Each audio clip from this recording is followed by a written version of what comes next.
Tyron, I don't think this is the fight that either one of you guys wanted, but now that it's here, how excited are you for a stylistic matchup like this one? I think you're wrong. This is exactly the fight I wanted. And stylistic-wise, it's an amazing fight. I think the fans will be in for a treat. If you see how I'm hitting these pads, I mean business this week. I'm coming out blazing, and I'm trying to finish this fight.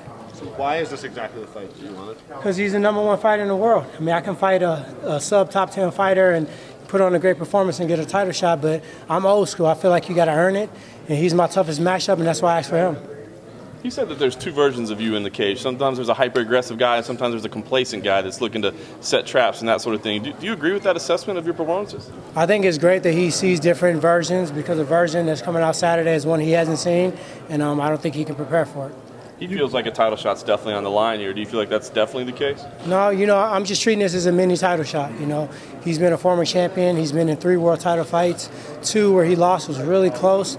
Every single fight that he's lost has been close. It's been split decision. So he can almost argue that he could be undefeated with a different set of judges. So I'm taking this very seriously. I'm not thinking ahead. I'm not thinking about what's after this. I'm thinking about only Saturday. Stylistically, you guys are pretty similar. You have very strong wrestling, but also very heavy hands. Where do you see yourself having the biggest advantage? I'm faster. I'm stronger. I'm more agile. I get better footwork. I get better boxing.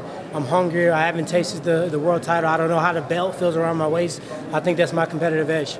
We talked about you wanting to have that coach that presses you and puts you through things. Duke was one of the guys that you looked at and you said, okay, we're packing up, we're going up. What's his camp been like? What's that relationship like right now? It's been amazing. Sometimes you got to realize where you are as a fighter. Sometimes when you're coming up as a youthful fighter, you got to get the rites of passage. You got to go through all these crazy workouts and all these crazy sparring sessions. I'm a veteran now, and I think I'm going to show that on Saturday. I did what I needed to do for this fight. I pushed myself to the max. I did the proper amount of sparring, the proper amount of pads, the proper amount of strength conditioning. I think I did everything right this time around. My weight's amazing. I already hit the 70s, and I'm still cracking, so I feel good. So in your last performance, you fought Kelvin Gastelum and split decision. How did you feel about that fight, and what was the biggest takeaway that you had from it? I don't know where he went around at, so the split decision is kind of hilarious. But people are used to, it's like if you give them a taste of something, they expect to see it every time. If they see me knock somebody out, that was my only decision win ever in the UFC.